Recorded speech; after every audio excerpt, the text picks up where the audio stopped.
ஒரு காலத்தில் பிரஷ்யா அப்படின்னு ஒரு தேசம் இருந்தது. இப்போ ஜெர்மனி இருக்குல்ல, இதோட பெரும்பகுதி ஒரு காலத்தில் பிரஷ்யாங்கிற பேரில் இருந்தது. அப்போ அதுக்கு அரசராக இருந்தவர் மகா ஃப்ரெடரிக், அதாவது ஃப்ரெடரிக் தி கிரேட் அப்படின்னு சொல்லுவாங்க. அந்த ராஜாவுக்கு ஒரு சந்தேகம். நாம் பல வகையான வரிகளை விதித்து வசூல் பண்ணுறோம், அப்படி பண்ணி வருமானம் குறைஞ்சிக்கிட்டே போகுதே, இதுக்கு என்ன காரணமாக இருக்கும்? இதுதான் அவருக்கு ஏற்பட்ட சந்தேகம். ஒரு சமயம் அந்த அரசர் தம்முடைய அமைச்சர்களையும் பிரபுக்களையும் தளபதிகளையும் கூப்பிட்டு ஒரு விருந்து வச்சார். விருந்து முடிஞ்சதும் அவங்கள பார்த்து இந்த சந்தேகத்தை கேட்டார். வரிகள் அதிகமாக விதித்து வருமானம் குறையறதுக்கு என்ன காரணம் அப்படின்னு கேட்டார். பல பேருக்கு இதுக்கு சரியாக பதில் சொல்ல தெரியல. அனுபவசாலியான ஒரு தளபதி எழுந்திருச்சார். அரசே, அது எப்படிங்கிறத இப்போ உங்களுக்கு காட்டுறேன்னார். உடனே ஒரு பெரிய பனிக்கட்டி ஒன்றை தன்னுடைய கையில் எடுத்தார். அதை அப்படியும் எப்படியும் திருப்பி பார்த்தார். அப்புறம் அடுத்தவர்கிட்ட கொடுத்தார். அவரும் அதை அப்படியும் இப்படியும் திருப்பி பார்த்துட்டு அடுத்தபடியாக இருந்தவர்கிட்ட கொடுத்தார். இப்படியே இதை ஒவ்வொருத்தராக பார்த்துட்டு ஒவ்வொரு கையாக மாறி கடைசியில் மன்னர் கைக்கு போய் சேர்ந்தது. மன்னர் கைக்கு அந்த பனிக்கட்டி போய் சேர்ந்தப்போ அது கொஞ்சம் கொஞ்சமாக உருகி ஒரு பட்டாணி கடலை சைஸுக்கு ஆகிட்டுது. மன்னர் யோசனை பண்ணார், வரி அதிகமாக போட்டாலும் வந்து சேர்றது குறைவாக இருக்கிறதுக்கு என்ன காரணம் அப்படிங்கிறது அவருக்கு புரிஞ்சு போச்சு. காலம்தான் மாறிட்டு இருக்கே தவிர இந்த கையூட்டு வாங்குகிற பழக்கம் மாறினதாக தெரியல. இன்னொரு ராஜா இருந்தார். அவர் தன்னுடைய ராஜாங்கத்தில் லஞ்ச ஊழலே சுத்தமாக இருக்கக்கூடாது அப்படின்னு நினச்சார். அவர்கிட்ட பல்வேறு துறைகளுக்கும் பொறுப்பாக இருந்த பல பேரும் ரொம்ப சுத்தமாகவும் நேர்மையாகவும் இருந்தாங்க. ஒரே ஒருத்தர் மட்டும் எல்லார்கிட்டையும் லஞ்சம் வாங்கிட்டே இருந்தார். அவரை வேறு வேறு துறைகளுக்கு மாற்றி பார்த்தாரு. அந்த ராஜா என்னென்னமோ பண்ணி பார்க்குறாரு. எந்த வேலையை கொடுத்தாலும் அதுலேயும் லஞ்சம் வாங்கிறதுக்கு ஒரு வழியை உண்டு பண்ணிக்குவார் அந்த ஆள். ராஜாவுக்கு இது ஒரு பெரிய தலைவலியாக போட்டுது. இவர் என்ன பண்ணுறது? இவருக்கு என்ன வேலையை கொடுக்கறது? கொஞ்சம் கூட லஞ்சம் வாங்கிறதுக்கு சான்ஸே இல்லாத ஒரு வேலையை கொடுக்கணும் அப்படின்னு திட்டம் போட்டார். ஒரு நாள் அவருக்கு அந்த உத்தரவும் போட்டுட்டார். அதாவது அவருக்கு என்ன வேலைன்னா, கடற்கரையில் தான் அவருக்கு ஆஃபீஸ். அங்கேயே இருந்துக்க வேண்டியது. தினமும் எத்தனை கடல் அலை கரையில் வந்து மோதுது அப்படிங்கிறத கணக்கெடுத்து ராஜாவுக்கு தெரிவிக்க வேண்டியது. இதுதான் அவருக்கு வேலை. பேசாமல் அலையை எண்ணிட்டு உட்காந்துருக்கிட்டோம், அப்போவாவது அவர் லஞ்சம் வாங்குகிற சந்தர்ப்பம் இல்லாமல் போயிடும் அவருக்கு அப்படின்னு நினச்சார் ராஜா. இந்த ஆள் கடற்கரைக்கு போய் டியூட்டியில் ஜாயின் பண்ணிக்கிட்டார். ஒரே மாதத்தில் அங்கே சொந்தமாக ஒரு பிரம்மாண்டமான மாளிகை கட்டிவிட்டார். ராஜாவுக்கு இது பெரிய ஆச்சரியமாக போச்சு. அலையை என்ற வேலையில் அந்த ஆள் எப்படி பணம் சம்பாதிச்சார் அப்படின்னு விசாரித்து பார்த்தார் அக்கம் பக்கத்தில். அந்த ஆள் என்ன பண்ணியிருக்கிறாருன்னா, கடற்கரையில் போய் பொறுப்பை ஏற்றுக்கிட்ட உடனே அங்கே இருந்த மீனவர்கள்கிட்ட எல்லாம் இந்த கரையில் வந்து ஒரு நாளில் வந்து மோதுகிற அலைகள் எத்தனை அப்படின்னு கேட்டிருக்காரு. அது எப்படிங்க தெரியும்னு இருக்காங்க அவங்க. தினமும் அந்த எண்ணிக்கை தெரியணும். நம்ம ராஜாவுக்கு தினமும் அறிக்கை அனுப்பணும், டெய்லி ரிப்போர்ட்டு. தவறுனா நீங்கள் இந்த கடலில் போய் மீன் பிடிக்கிறதுக்கு ராஜாவோட அனுமதி கிடைக்காது அப்படின்ட்டுருக்கார். உடனே மீனவர்கள்லாம் பயந்து போட்டாங்க. கடலுக்கு போகிறதுக்கு அனுமதி இல்லைன்னா பட்டினி கிடக்கிறது மாதிரி ஆகிடுமே.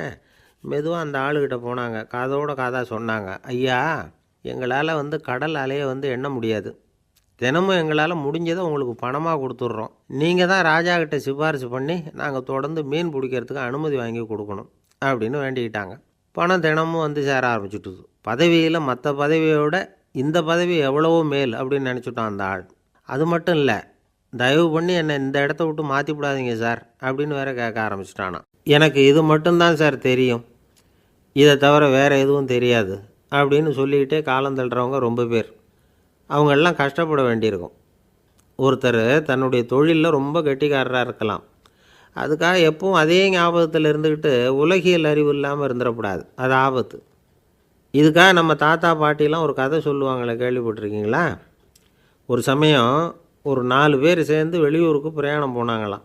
அந்த 4 பேர் எப்படி தெரியுமா? ஒருத்தர் வந்து வேதாந்தி, இன்னொருத்தர் சங்கீத வித்வான், 3வது ஆள் வைத்தியர், 4வது ஆள் ஜோசியர். இவங்க 4 பேரும் நண்பர்கள். அதனால் சேர்ந்து புறப்பட்டாங்க.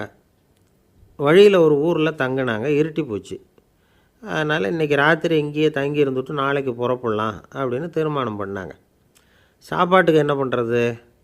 அங்கேயே கடத்தெருவுக்கு போய் சாமான்லாம் வாங்கியாந்து சமைச்சி சாப்பிட்லாம்னு முடிவு பண்ணாங்க. 4 பேர் இருக்கிறதுனால ஆளுக்கு ஒரு காரியமாக செய்யலாம் அப்படின்னு வேலையை பிரிச்சுக்கிட்டாங்க. வைத்தியர் வந்து கரிகாய் வாங்க போனார், வேதாந்தி வந்து எண்ணெய் வாங்க போனார், ஜோசியர் வந்து பலசரக்கு வாங்க போனார், சங்கீத வித்வானுக்கு சமைக்கிற வேலை. எல்லாம் சரி. ஆனால் நடந்தது என்ன தெரியுமா? கடைத்தெருவுக்கு காய்கறி வாங்க போனார்ல வைத்தியர், அங்கே போய் மார்க்கெட்டில் பார்த்தார். ஒவ்வொரு கறிகாயாக எடுத்து பார்த்தார். இது பித்தம், உடம்புக்கு ஒத்துக்காது, இது வாயு, உடம்புக்கு ஒத்துக்காது அப்படின்னு ஒவ்வொன்றா தள்ளினார். கடைசியில் ஒன்றுமே தேரல, வெறுங்கையோடு திரும்பி வந்துக்கிட்டு இருக்கிறார். எண்ணெய் வாங்க போனார் வேதாந்தி, அவர் ஒரு தொன்னையில் எண்ணெயை வாங்கினார். பேசாமல் அதை எடுத்துகிட்டு வர வேண்டியது தானே, முடியல. அவருடைய வேதாந்த மூளை சிந்திக்க ஆரம்பிச்சுட்டுது. இந்த தொன்னைக்கு எண்ணெய் ஆதாரமா அல்லது எண்ணெய்க்கு தொன்னை ஆதாரமா அப்படிங்கிற ஆராய்ச்சியில் இறங்கினார். என்னாச்சு தெரியுமா? அப்படி கவுத்து பார்த்தார். வாங்கின எண்ணெய் பூராவையும் வழியில் கொட்டிவிட்டு வெறும் தொன்னையோடு வந்து சேர்ந்தார். பலசரக்கு வாங்க போனார் ஜோசியர்.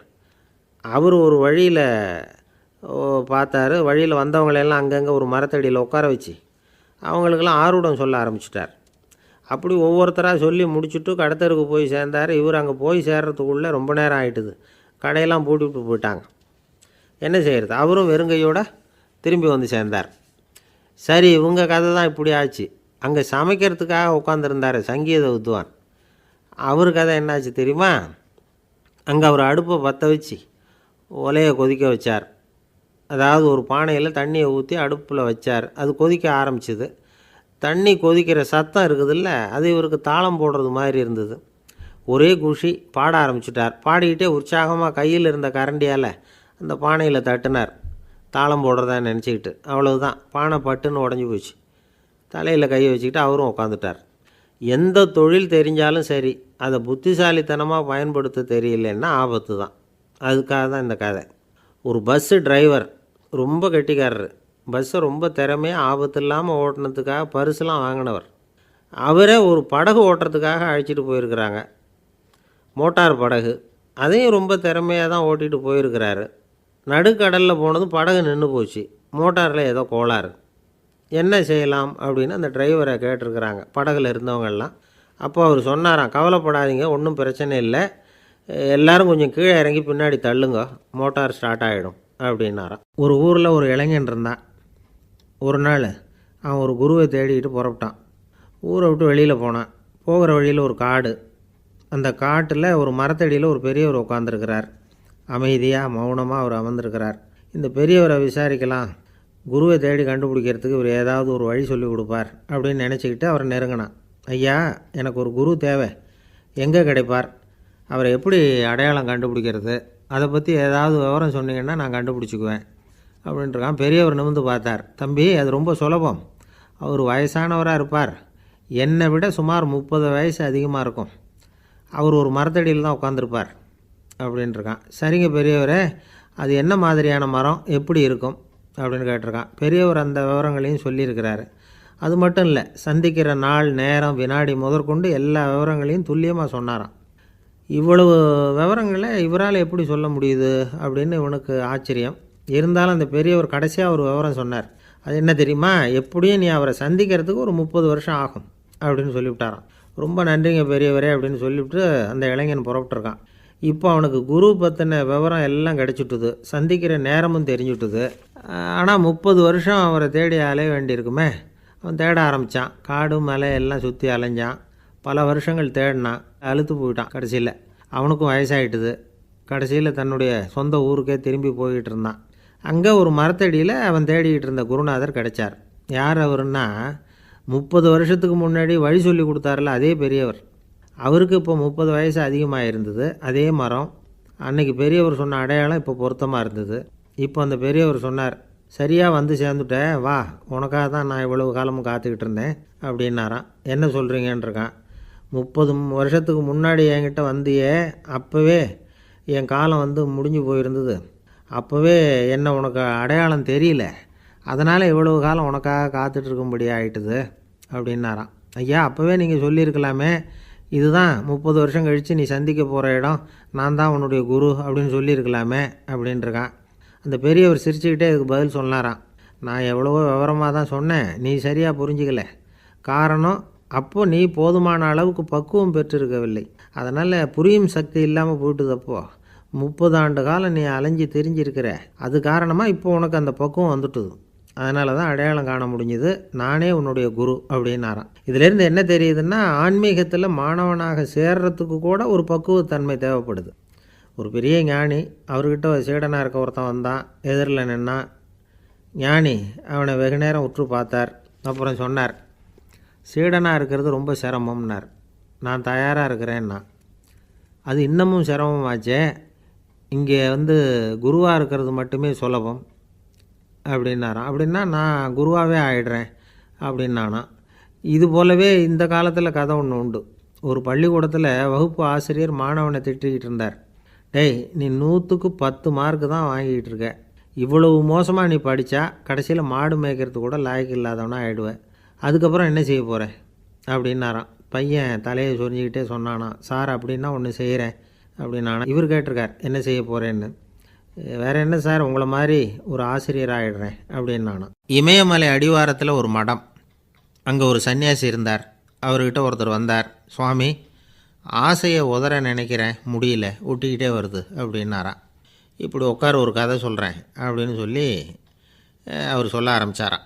அவர் சொன்ன கதை என்னென்னா, ஒரு ஊரில் ஒரு ஆள் இருந்தான். அவன் பேர் குப்புசாமி. அவன்கிட்ட எப்பவும் ஒரு பழைய தொப்பி இருக்கும், விடவே மாட்டான். அதனால் அவனை எல்லோரும் தொப்பி சாமி அப்படின்னு தான் கூப்பிடுறது வழக்கம். ஒரு புது தொப்பி வாங்கிக்கப்படாதாப்பா அப்படின்னு நண்பர்கள்லாம் சொல்லி பார்த்தாங்க. பணத்துக்கு எங்கே போவேன் அப்படின்னு விட்டானான். பணம் வச்சுருக்கான், செலவு பண்ண மனசு வரல. மகா கஞ்சன். பழைய பாட்டில்கள்லாம் வாங்கி விற்றுக்கிட்டு இருந்தான். அப்படி ஒரு தடவை பழைய கண்ணாடி சாமான்களை ஏலத்தில் எடுத்தப்போ அதில் ஒரு அருமையான சென்ட்டு பாட்டில் கிடச்சிது. உடனே ஒரு ஐடியா பண்ணான். அந்த சென்ட்டை சின்ன சின்ன பாட்டில்களில் அடைச்சி ஜன்னல் ஓரமாக அடுக்கி வச்சுட்டான். அதை விற்றா நிறைய பணம் கிடைக்குமே.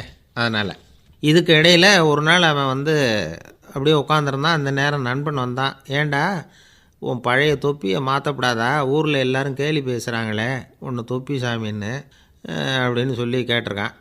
இந்த சென்ட்டு பாட்டில் விற்றதும் பணம் வரும், அதுக்கப்புறம் பார்க்கலாம் அப்படின்னு நானா. இவன் சரி வா, நீச்சல் குளத்துக்கு போயிட்டு வருவோம் அப்படின்னு கூப்பிட்ருக்கான் நண்பன். 2 பேரும் போனாங்க. அதே நேரம் அந்த ஊர் நீதிபதியும் அங்கே குளிக்க வந்தாராம். அவர்கிட்ட இருந்தது விலை வசந்த ஒரு புது தொப்பி. அதை அங்கே இருந்த ஸ்டாண்டில் மாட்டிவிட்டு குளிக்க போனார். இதுக்கிடையில் குப்புசாமி குளிச்சுட்டு வந்தான். அவனுடைய பழைய தொப்பியை காணலை. அந்த புது தொப்பியை பார்த்தா இது நண்பனுடைய வேலை தான் அப்படிங்கிறதாக புரிஞ்சுக்கிட்டு அதை எடுத்து மாட்டிகிட்டு வந்துட்டான். நீதிபதி குளிச்சுட்டு வந்து பார்க்குறாரு, தொப்பியை காணும். போலீஸில் புகார் கொடுத்தார். அவங்க தேடினாங்க. ஒரு மூலையில் பழைய தொப்பி கிடச்சிது. அடடா, இது நம்ம குப்புசாமியோட தொப்பி இல்லையா அப்படின்னு நானா ஒருத்தன். உடனே அவன் வீட்டுக்கு தேடிட்டு போயிருக்காங்க. அங்கே போய் பார்த்தா புது தொப்பி அங்கே இருக்குது. உடனே அவனுக்கு 1000 ரூபா அபராதம் போட்டாங்களாம். அவன் பணத்தை கட்டிவிட்டு ரொம்ப எரிச்சலோடு வீட்டுக்கு வந்தான். பழைய தொப்பி கண்ணில் பட்டுது. மறுபடியும், உன்னால் தானே எனக்கு 1000 ரூபா நஷ்டம் அப்படின்னு சொல்லி அதை எடுத்துக்கிட்டு அப்படி போயிருக்கான். அந்த ஊர் குளத்தில் வீசி எரிஞ்சிட்டு வந்துட்டான். அது மீன் பிடிக்கிற ஒருத்தன் கையில் சிக்கிச்சு. அவன் வர்ற வழியில் அதை எடுத்து வேகமாக வீசி எறிஞ்சான். அது நேராக குப்புசாமி வீட்டு ஜன்னல் வழியாக உள்ளே இந்த சென்ட்டு பாட்டில்கள் மேலே விழுந்து எல்லாம் உடஞ்சி நொறுங்கி போச்சு. குப்புசாமி பார்த்தான். தோட்டத்தில் ஆழமாக ஒரு குழியை வெட்டினான். அந்த தொப்பியை போட்டான், மூடிவிட்டான். இதை அடுத்த வீட்டுக்காரன் பார்த்தான். ஏதோ புதையல் தான் வச்சுருக்கான் போல இருக்குன்னு நினச்சான். போலீஸில் போய் புகார் கொடுத்துட்டான். மறுபடியும் போலீஸ் குழியை தோண்டினாங்க. பழைய தொப்பி மறுபடியும் வெளியில் வந்தது. எல்லோரும் சிரிக்கிறாங்க. அன்னைக்கு ராத்திரியே அந்த தொப்பியை எடுத்துக்கிட்டு நேராக புறப்பட்டான். ஒரு கல்லில் அதை சேர்த்து கட்டி குடிநீர் தொட்டி இருக்கும்ல, அதில் போட்டுட்டு வந்துட்டான். இனிமேல் என்ன பண்ணும் பார்ப்போன்னு. ஒரு நாள் திடீர்னு குழாயெல்லாம் அடைப்பட்டு போச்சு. மாநகராட்சி அலுவலர்கள் என்னன்னு பார்த்தா அந்த பழைய தொப்பி குழாயை அடைச்சிக்கிட்டு இருக்குது. இது குப்புசாமியோட தொப்பிங்கிறது தான் எல்லாருக்கும் தெரியுமே. உடனே குடிநீரை பாழாக்கணத்துக்காக குப்புசாமிக்கு கோர்ட்டு 2500 ரூபா அபராதம் போட்டுவிட்டுது. அதையும் கட்டிவிட்டு வெளில வந்தான். கடைசியாக முடிவு பண்ணான். ஒரு நெருப்பு குச்சியை கிழிச்சான். தொப்பியை கொளுத்தினான். எரிஞ்சுது. எடுத்து வெளில எரிஞ்சான். கொஞ்ச நேரத்தில் தீ அணைப்பு படம் வந்துட்டுது. ஆமாம், இவன் எடுத்து எரிஞ்சது வெளியில் விழுந்து வீட்டு கூரையே பற்றிக்கிட்டு எரிய ஆரம்பிச்சுட்டுது. அவனோட பணத்தாசையும் அதோடு சேர்ந்து எரிஞ்சு போச்சான். இப்படி ஒரு கதை. இந்த கதையை சொல்லி முடித்தார் அந்த இமயமலை அடிவாரத்தில் இருந்த சன்னியாசி. இப்போ அந்த குப்புசாமி எங்கே இருக்கிறான்னு கேட்டார் எதிரில் இருந்தவர். இதோ உன் எதிரிலே இருக்கிறான், நான் தான் அந்த குப்புசாமி அப்படின்னாரான் அந்த சன்னியாசி. அந்த குப்புசாமிகிட்ட இருந்தது மாதிரி ஒரு பழைய தொப்பி நம்ம ஒவ்வொருத்தர்கிட்டையும் உண்டு. அதை எப்படி தொலைக்கிறதுன்னு தெரியாமல் தடுமாறிக்கிட்டு இருக்கிறோம். அது என்ன தொப்பிங்கிறீங்களா? அதுதான் நம்மை சூழ்ந்திருக்கிற மாயை அப்படிங்கிறார் சுவாமி சின்மயானந்தர். மெய்ஞானம் கிடைக்கிறப்போ மாயை எரிஞ்சு போகும் அப்படிங்கிறது அவருடைய கருத்து. நம்மால் ஒருத்தர் வேகமாக ஓடி வந்தார். காலில் மாட்டியிருந்த பழைய செருப்பு 2ஐயும் ஆவேசமாக தூக்கி ஒரு கிணத்துல போட்டுட்டு வெறுங்காலோடு நடந்து வந்துக்கிட்டு இருக்கிறார். ஏன் அப்படி பண்ணீங்க அப்படின்னு கேட்டோம். அந்த செருப்புக்கு சொந்தக்காரன் வந்து பின்னாடி வந்துக்கிட்டு இருக்கிறான், அதனால் அப்படி பண்ணேன் அப்படிங்கிறார் இவர். காசியில் இருக்கிற கடவுள் காசி விஸ்வநாதர், அங்கே இருக்கிற தேவி காசி விசாலாட்சி. இவங்க 2 பேரும் ஒரு நாள் பேசிக்கிட்டு இருந்தப்போ கடவுள் சொன்னார், இந்த மனிதர்களை நாம் ரொம்பவும் நம்பிக்கையோடு தான் படைச்சிருக்கிறோம், இருந்தாலும் அவங்களுக்கு தான் நம்பிக்கை இல்லை, எதுலேயும் ஒரு உண்மையான நம்பிக்கை இல்லாமல் வாழ்ந்துக்கிட்டு இருக்கிறாங்க அப்படின்னார். என்ன அப்படி சொல்கிறீங்க? அதை பாருங்கள், எவ்வளவு பேர் காசியை தேடிட்டு வந்து கங்கையில் குளிச்சுக்கிட்டு இருக்கிறாங்க, அவங்களெலாம் நம்பிக்கை இல்லைன்னா இவ்வளவு தூரம் தேடிட்டு வந்து இங்கே குளிப்பாங்களா அப்படின்னு நாங்கள் தேவி. சரி, அதை சோதித்து பார்க்கலாம் அப்படின்னு 2 பேரும் முடிவு பண்ணிக்கிட்டாங்க. உடனே ஒரு திட்டம் போட்டாங்க. அது எப்படின்னா, நாம் 2 பேருமே பக்தர்கள் மாதிரி உருவத்தை மாற்றிக்கிட்டு கங்கை கரைக்கு போக வேண்டியது. நான் வந்து கங்கையில் இறங்கி குளிக்கிறேன், கொஞ்ச நேரத்தில் சுழலில் மாட்டிக்கிட்டது மாதிரி நடிக்கிறேன். நீ உடனே கரையிலிருந்து சத்தம் போடும், என்னோடய வீட்டுக்காரரை யாராவது காப்பாற்றுங்களேன்னு சத்தம் போடும். அதோடு இன்னொன்று சொல்லு, யாராவது ஒரு புண்ணிய ஆத்மா அவர்கிட்ட போய் அவருடைய முடியை பிடிச்சி இழுக்கணும், அப்படி ஒரு சாபம் இருக்குது எங்களுக்கு. புண்ணிய ஆத்மா, அதாவது எந்த பாவமும் செய்யாத இல்லாத ஒருத்தர் தான் அவரை காப்பாற்ற முடியும். அப்படிப்பட்டவங்க யாராவது வெள்ளத்தில் குதித்து என்னுடைய கணவரை காப்பாற்றுங்கோ அப்படின்னு நீ சத்தம் போடு, கூச்சல் போடு, என்ன நடக்குதுன்னு பார்க்கலாம் அப்படின்னார் கடவுள். சரின்னு சொல்லி 2 பேருமா சாதாரண பக்தர்கள் மாதிரி கங்கை கரைக்கு வந்து சேர்ந்தாங்க. அவர் இறங்கி குளித்தார். திட்டம் போட்டது மாதிரியே சுழலில் மாட்டிக்கிட்டது மாதிரி கத்துனார். கரையில் இருந்த அந்த அம்மா, ஐயோ என் கணவரை காப்பாற்றுங்களேன், யாராவது காப்பாற்றுங்களேன்னு கத்துனாங்க. பல பேர் ஓடி வந்தாங்க. உடனே இவங்க, பாவம் இல்லாத புண்ணிய ஆத்மா ஒருத்தரால் தான் என்னுடைய கணவர் காப்பாற்றப்படணுங்கிறது விதி, அப்படி ஒரு சாபம் இருக்குது, அதனால் புண்ணிய ஆத்மா யாராவது அவர்கிட்ட போய் அவர் முடியை பிடிச்சி தூக்குனா அவரை காப்பாற்றி போடலாம் அப்படின்னாங்க. இவங்க இப்படி சொன்னதும் எல்லோரும் திகைச்சு போய் நின்றுட்டாங்க. ஒவ்வொருத்தருக்கும் அவங்க செஞ்ச பாவம்லாம் ஒவ்வொன்றா ஞாபகத்துக்கு வர ஆரம்பிச்சுட்டுது. சரி, இதுக்கு நாம் லாயக்கு இல்லை அப்படின்னு சொல்லி ஒதுங்கி போக ஆரம்பிச்சிட்டாங்க எல்லாம். இந்த சமயத்தில் யாரோ ஒருத்தர் வேகமாக ஓடி வந்தார், ஆற்றுல குதித்தார். அவர்கிட்ட போனார், முடியை பிடிச்சார், தூக்குனார், அவரை காப்பாற்றி கரைக்கு கொண்டுட்டு வந்துட்டார். அப்படி காப்பாற்றின அந்த ஆளை இவங்க 2 பேரும் தனியாக கூப்பிட்டுக்கிட்டு ஒரு மண்டபத்துக்கு வந்துட்டாங்க. வந்து விசாரிக்கிறாங்க. நீ யாரப்பா அப்படின்னு கேட்குறாங்க. ஏதும் தெரியாத மாதிரி. நான் இந்த ஊர் அன்ன சத்திரத்தில் வேலை செய்கிற ஒரு சமையல்காரன் அப்படிங்கிறார்.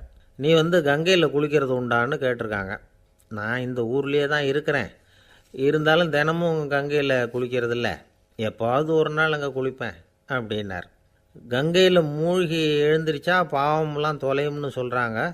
அப்படி இருக்கிறப்போ அங்கே இன்றைக்கி கங்கையில் குளிச்சுக்கிட்டு இருக்கிறவங்கெல்லாம் தங்களை வந்து புண்ணிய ஆத்மாவாக நினைக்கல. கங்கையில் குளிக்காத நீ உன்னை வந்து புண்ணிய ஆத்மாவாக நினச்சி என்னை காப்பாற்ற வந்திருக்கிற, அது எப்படி அப்படின்னு கேட்டார். அதுக்கு அந்த ஆள் சொல்கிறான், கங்கையில் குதித்ததுக்கு அப்புறம் தானே உங்களை காப்பாற்ற போகிறோம், அப்படி குதிக்கும் பொழுது என்னுடைய பாவம்லாம் போயிருக்கும்ல, நான் புண்ணிய ஆத்மாவாக ஆயிருப்பேனே, அதனால தான் துணிஞ்சு வந்து உங்களை காப்பாற்றினேன் அப்படின்னா. கடவுளும் தேவியும் அவனுக்கு வந்து காட்சி கொடுத்தாங்களாம். இப்படி ஒரு கதை உண்டு. அதாவது கங்கையில் குளிச்சுக்கிட்டு இருக்கிறவங்களுக்கே தங்களுடைய பாவம் போகுங்கிற நம்பிக்கை பரிபூர்ணமாக இல்லை, குளிக்காத ஒருத்தனுக்கு அந்த நம்பிக்கை இருந்தது. அதனால் அவனால் கடவுளை பார்க்க முடிஞ்சுது. கடவுளை வந்து நாமளும் பார்க்க முடியுமா முடியாதா அப்படிங்கிற குழப்பம்லாம் நமக்கு வேண்டியதில்லை. நம்பிக்கையோடு வாழணுங்கிற உண்மையை மட்டும் இந்த கதையிலேருந்து புரிஞ்சுக்கிட்டால் போதும். ஏன்னா இந்த கதையை கேட்டுட்டு ஒரு நண்பன் குதர்க்கமாக ஒரு கேள்வி கேட்டான்.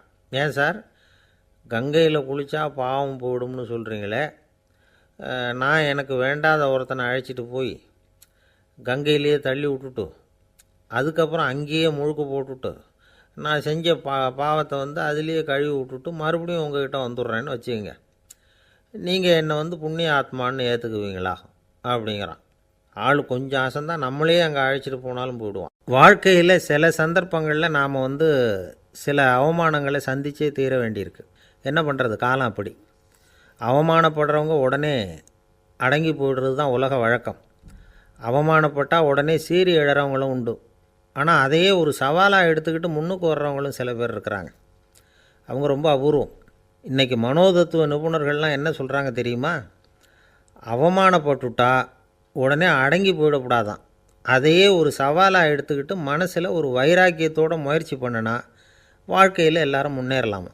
அவமானங்கிறத நாம் வைராக்கியமாக மாற்றிக்கணும். அதுதான் வெற்றிக்கு வழி. ராமர் இந்த பூமியில் பிறந்ததே ஒரு வைராக்கியத்தினால தான் சார் அப்படின்னார் ஒருத்தர்.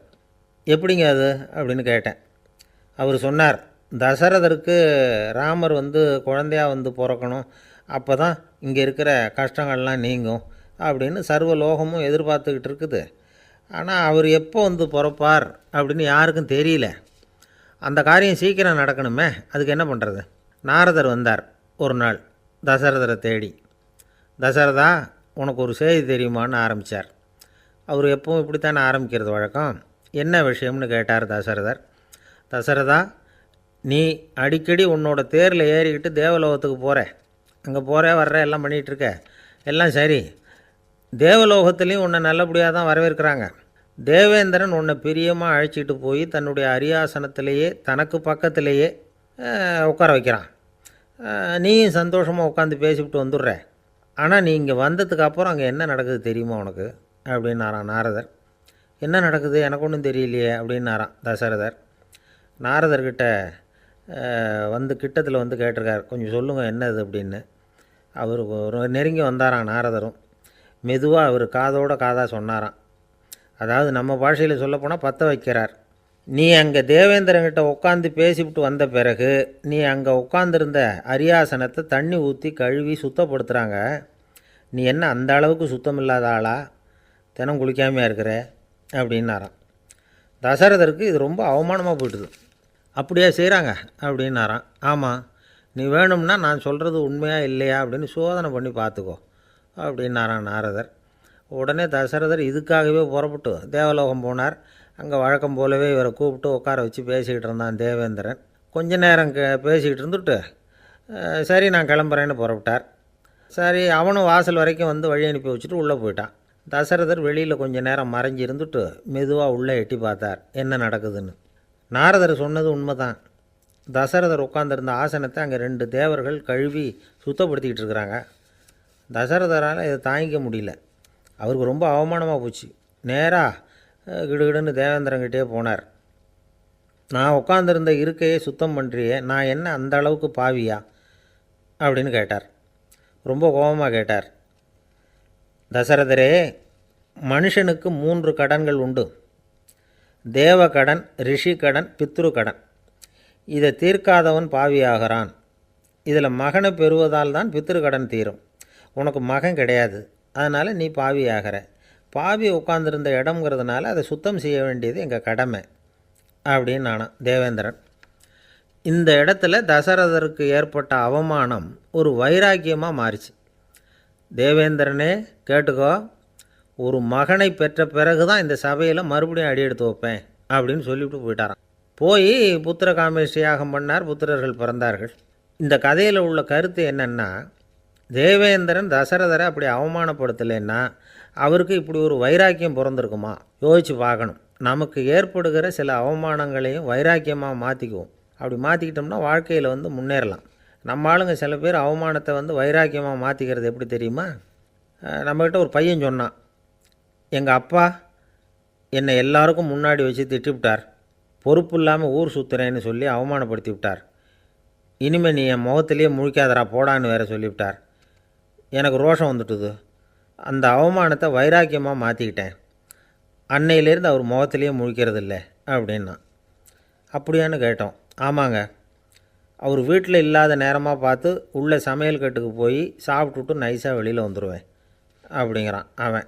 ஜவஹர்லால் நேரு பிரதமராக இருந்த சமயம் அவர் ஒரு தடவை சென்னைக்கு வந்திருக்கிறார். இங்கே சில முக்கிய நிகழ்ச்சிகளில் கலந்துக்கிறதுக்காக வந்திருந்தார். ஆளுநர் மாளிகையில் ஒரு நாள் ராத்திரி தங்கி மறுநாள் புதுடெல்லி புறப்படுறதாக ஏற்பாடு. நிகழ்ச்சியிலெல்லாம் முடிச்சுக்கிட்டு ஆளுநர் மாளிகையில் தங்கியிருக்கிறார். அன்றைக்கு இரவு படிக்கிறதுக்கு ஒரு முக்கியமான புத்தகம் அவருக்கு தேவைப்பட்டது. அந்த சமயத்தில் உலக அளவில் ஒரு முக்கியமான பொருளாதாரம் சம்பந்தமான ஒரு புத்தகம் வெளியாகி இருக்கிற விஷயம் அவருக்கு தெரியும். அந்த புத்தகம் மெட்ராஸுக்கு வந்திருக்குமா, அது இங்கே கிடைக்குமா அப்படின்னு விசாரிச்சிருக்கிறார் நேருஜி. அவர் இப்படி கேட்ட உடனே அங்கே இருந்தவங்கெல்லாம் ரொம்ப பரபரப்பாக செயல்பட ஆரம்பிச்சிட்டாங்க. முக்கியமான இடங்கள்ல எல்லாம் விசாரிச்சிருக்கிறாங்க, அந்த புத்தகம் உங்ககிட்ட இருக்கான்னு. சென்னையில் உள்ள கன்னிமாரா நூல் நிலையத்துக்கு எப்படியும் அந்த புத்தகம் வந்திருக்கணும் அப்படின்னு ஒரு நம்பிக்கை. அங்கே விசாரித்தாங்க. அந்த புத்தகம் 2 நாளைக்கு முன்னாடி தான் அங்கே வந்திருக்குது அப்படிங்கிற விஷயம் தெரிஞ்சுது. உடனே எல்லோரும் அங்கே ஓடினாங்க. அவங்களுக்கு இன்னொரு சந்தேகம், புத்தகம் வந்திருக்கு சரி, அது இந்த சமயத்தில் வேறு யாரும் படிக்கிறதுக்கு எடுத்துகிட்டு போயிருக்கக்கூடாதே அப்படிங்கிற சந்தேகம் இருந்தாலும் மனசுக்குள்ளே ஒரு தைரியம். இப்படி ஒரு புத்தகம் வெளிவந்திருக்கிற விஷயமே நேருஜி சொல்லி தான் நமக்கே தெரியும். அதுவும் இல்லாமல் உலக பொருளாதாரம் சம்பந்தமான ஏதோ ஒரு புத்தகம் அது. அதை போய் இந்த நேரத்தில் அவ்வளவு ஆர்வமாக யார் எடுத்துகிட்டு போயிட போகிறாங்க அப்படிங்கிற தைரியம். இந்த தைரியத்தோடு அந்த நூல் நிலையத்துக்கு ஓடினாங்க. புத்தகத்தை தேடினா அது கிடைக்கல, யாரோ எடுத்துகிட்டு போயிருக்கிறாங்க. நேருவுக்கு மட்டுமே தெரிஞ்சிருந்த அந்த புத்தகம் பற்றின விஷயம் சென்னையில் வேறு ஒருத்தருக்கும் தெரிஞ்சிருக்குது. உடனே எல்லோரும் பரபரப்பாக அந்த அதுக்குன்னு இருக்கிற ரிஜிஸ்டர் இருக்குல்ல, பதிவேடு, அதை புரட்டி பார்க்குறாங்க யார் எடுத்துகிட்டு போகிறாங்கன்னு தெரிஞ்சுக்கிறதுக்காக. எடுத்துகிட்டு போனவங்க அதில் கையெழுத்து போட்டிருப்பாங்கல்ல, அதை பார்த்து யாருன்னு தெரிஞ்சுக்கலாம் அப்படிங்கிறதுக்காக தான் அதை புரட்டுறாங்க. அதோ அந்த புத்தகத்தோட பேர் பக்கத்தில் அதை எடுத்துக்கிட்டு போனவங்க கையெழுத்து உத்து பார்க்குறாங்க எல்லாரும். அதில் போட்டிருக்குது பேர் CN அண்ணாதுரை அப்படின்னு எழுதியிருந்தது. அவர் தான் பேரறிஞர் அண்ணா. நேரு படிக்க விரும்பின ஒரு புத்தகத்தை அதே நேரம் படிக்க விரும்பின இன்னொரு தலைவர் இவர். படிக்கிறதுல அவருக்கு இருந்த ஆர்வத்தை நாம் தெரிஞ்சுக்கணும்னா அதுக்கு எவ்வளவோ சம்பவங்கள் இருக்குது. கடைசி காலத்தில் அவர் அடையாறு மருத்துவமனையில் படுத்திருக்கிறார். அவருக்கு ஒரு முக்கியமான அறுவை சிகிச்சை செய்ய வேண்டியிருக்குது அவசரமாக. அமெரிக்காவிலேருந்து டாக்டர் மில்லர் வந்திருக்கிறார். அவர்கிட்ட கேட்குறார், டாக்டர் நாளைக்கே அறுவை சிகிச்சை செய்ய போகிறீங்களா அப்படின்னு. ஆமாங்கிறார் டாக்டர் மில்லர். நாளைக்கு மறுநாள் செஞ்சுக்கிறேனே அப்படின்னாரான் அண்ணா. ஏன் ஏதாவது நாள் பார்க்குறீங்களான்னு கேட்டிருக்கார். இல்லை, ஒரு புத்தகத்தை படிச்சுக்கிட்டு இருக்கிறேன், அதை நாளைக்குள்ளே முடிச்சிருவேன், அதுக்கப்புறம் நான் இறந்தாலும் கவலை இல்லை அப்படின்னாரான் இவர். அவர் தான் அறிஞர் அண்ணா. சங்ககால நூல்கள்லேருந்து சமீபத்தில் வந்த நூல்கள் வரைக்கும் எல்லாம் அவர் படிச்சிருக்கிறார். ஒரு திருமண விழாவில் அவர் பேசும்பொழுது சொன்ன விஷயம் இது.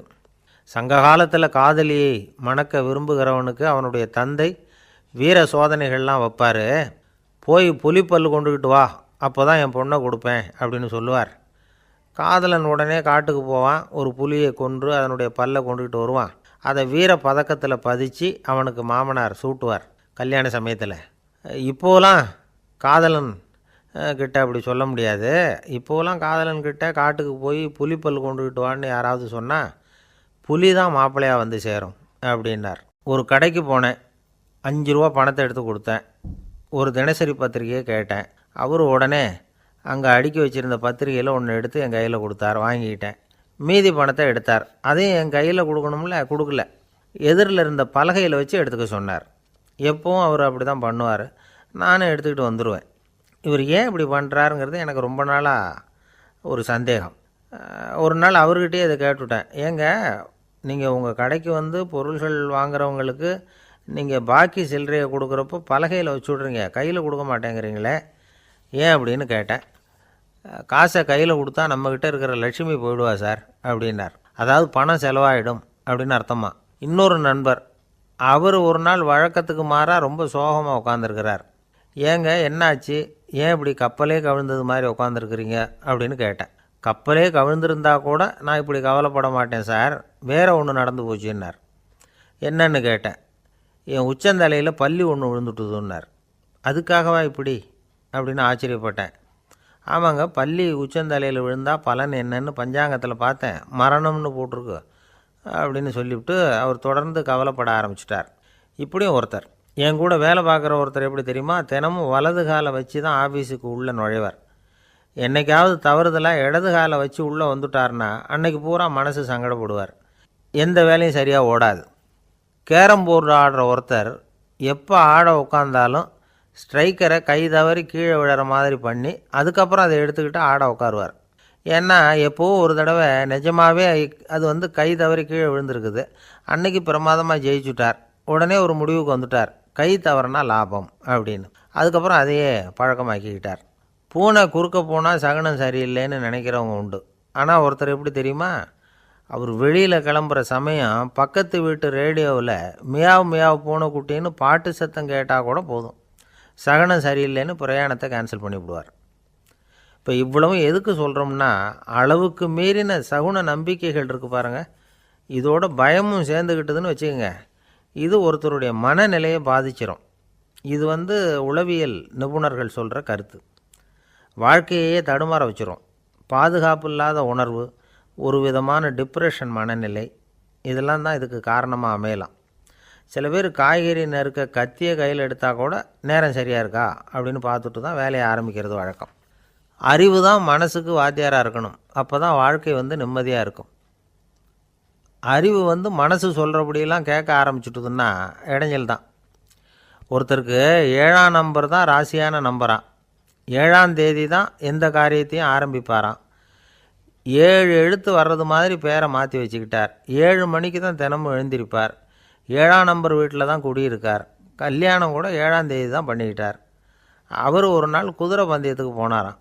குதிரையோட பேரையெல்லாம் பார்த்தார். ஒரு குதிரையோட பேர் 7 எழுத்தில் அமைஞ்சிருந்தது. 7 தானே இவருக்கு அதிர்ஷ்ட நம்பர்.